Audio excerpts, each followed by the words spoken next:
This is Valley News Live at noon. New for you at noon. Pfizer submitted data to the Food and Drug Administration today to get its COVID-19 vaccine approved for use in kids ages 5 to 11.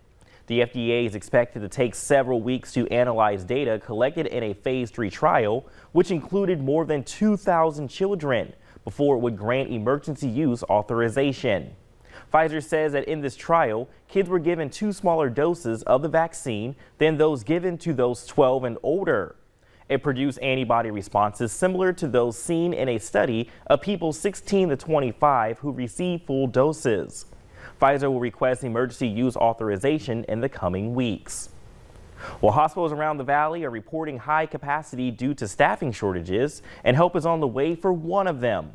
Sanford Health is hiring close to 200 travel nurses to alleviate the strain, and we're learning more about who exactly is hospitalized with COVID-19. Are getting tired. I think there is some sense of frustration. We have instituted a number of programs to support them with a variety of resources, including mental health resources. But it's continues to be tough work and tough time. Sanford says more people are being hospitalized than previous surges of the virus. Their average age has dropped from the 70s to the 50s, which is a trend we're seeing across North Dakota. The Department of Health reports that the average hospitalized unvaccinated COVID patient is about 59 years old, while the average vaccinated COVID patient is 73. Masks are back on the agenda at tonight's Fargo School Board meeting. The issue was originally brought up at a meeting 2 weeks ago, but board members decided to delay their decision as COVID cases continue to rise. The meeting kicks off at 5:30. And we'll keep you updated throughout the evening on Valley News Live and on your VNL News app. Well, it may look like fall outside right now, but with the high temperatures, it doesn't feel like it. Let's check in with Summer Snubbuck to see what we can expect today. And Summer, I thought it was just hot in the studio. Remind me what month it is, because I'm still wearing, the sleeveless summery dresses and the flowery sandals. Temperatures are in the 70s to near 80s, but it is the end of September. Those fall colors are out there, but you fooled me. 83 degrees at this time in Jamestown, 82 in Oaks, 85 in Sisseton. We're at 77 in Fargo, 76 in Grand Forks, and only a touch cooler for our Minnesota counties. 74 in Bemidji, 72 up in Baudette. We have a warming southerly breeze today, and that's really helping to boost our temperatures as well, gusting to 30 miles per hour out of the south in both Jamestown and in Valley City. There's a chance that we could break some records for today. The previous record in both Fargo and Grand Forks is 90 degrees. We'll be kissing that for today. 87 is the forecast here in Fargo, 88 in Grand Forks. But coming up, I'll show you who has the best chance to hit the 90-degree mark for this afternoon. And we also have some rain to talk about in the upcoming forecast. Hour-by-hour details are coming up. 90s in fall makes no sense to me. No, me neither. Thanks, Summer. Well, there's new information today on that bike car crash in West Fargo that critically injured a teenager. A GoFundMe says for Taryn Klein says he was hit while riding his bicycle the day after his 13th birthday. The page says Klein has a critical head injury, a broken femur, 3 fractures in his lower jaw, 2 fractures in his eye socket, and a dislocated toe.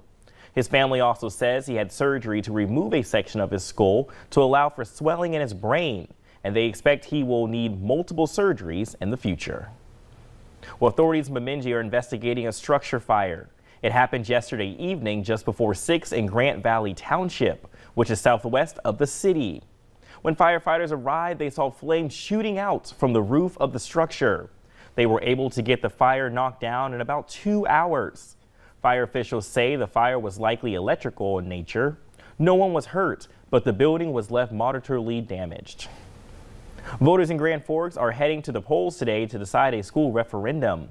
At stake is a $10 million increase in the building fund, which would raise $2.5 million. The district says the tax impact per month would be $3.75 per $100,000 of assessed property value. Polls are open until 7 p.m. at the Alaris Center. Well, here's a heads up for drivers in North Fargo. Starting today, westbound 7th Avenue North will be shut down between 31st and 34th Streets. It's for underground utility repairs and is expected to be in place for up to 2 weeks. Now tomorrow, 9th Street Northwest in West Fargo will close from Main to 2nd Avenue for water, main, and road improvements. There will also be lane reduction on Main Avenue at 9th Street Northwest. The improvements should be done by Wednesday, October 20th. The Great Plains Food Bank is rolling out its mobile food pantry today in a number of Clay County towns. Fresh vegetables, bakery items, and boxed goods will be handed out in Holly, Ulen, Felton, Glendon, Moorhead, and Dilworth. Anyone needing food assistance is welcome. There's no charge. Here's the schedule. They'll be at the Bread of Life Food Pantry in Felton at 12:45. Then they'll be at the Glendon Community Food Pantry at 2:15, Dilworth Community Center at 3:45, and a Place for Hope in South Moorhead at 4:30. We want to take a moment to remind you once again about our effort to help feed the hungry. Over $30,000 has been raised to stock the shelves of the Great Plains Food Bank, but our goal is $50,000.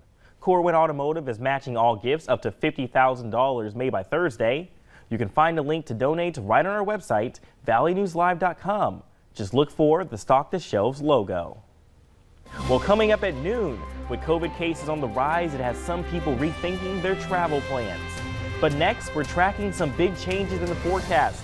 Summer Snellbach breaks it all down for us in just 2 minutes.